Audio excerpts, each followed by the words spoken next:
Magandang buhay mga kachaupan. It's me again, Bernard De Sola Galieto, and welcome to my vlog.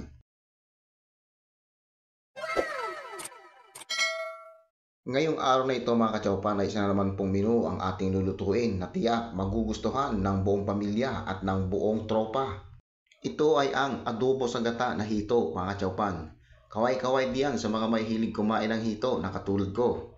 Pasintabi lang po muna sa mga taong hindi kumakain nito. Pero once na natikman mo ang luto ko kachaupan, para kang si Carlos Yulo na nag-champion nakadalawang ginto.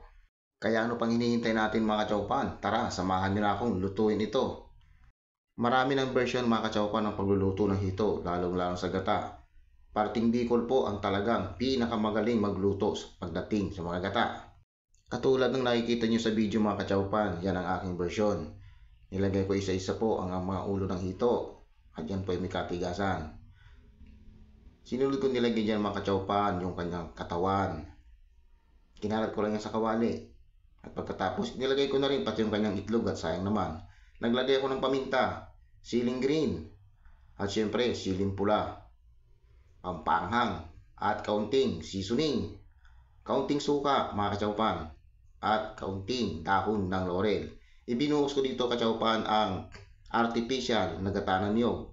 Sabay buhos ko kachaupan ng isang tasang tubig bilang pangsabaw. Sa ganyang itsura mga kachaupan ay pwede na natin siyang isalang sa ating malakasang Hollandaise oil.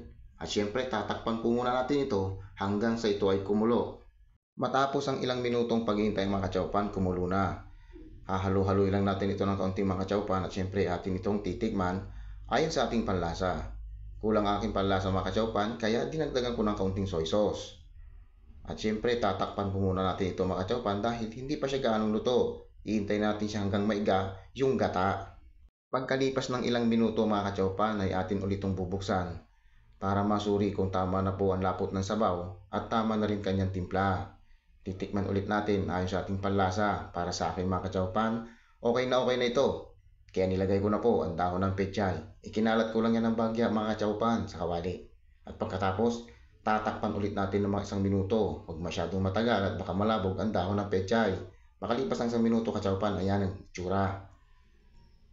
Halu-haluin lang natin ang kaunti mga kachaupan. Sa ganyang itsura mga kachaupan, pwede na natin itong iserve. Kaya ihanda na natin ang malamig na kanin. Ito ang aking version mga kachaupan. Adobo sa gata na hito. Maraming salamat. Bye-bye.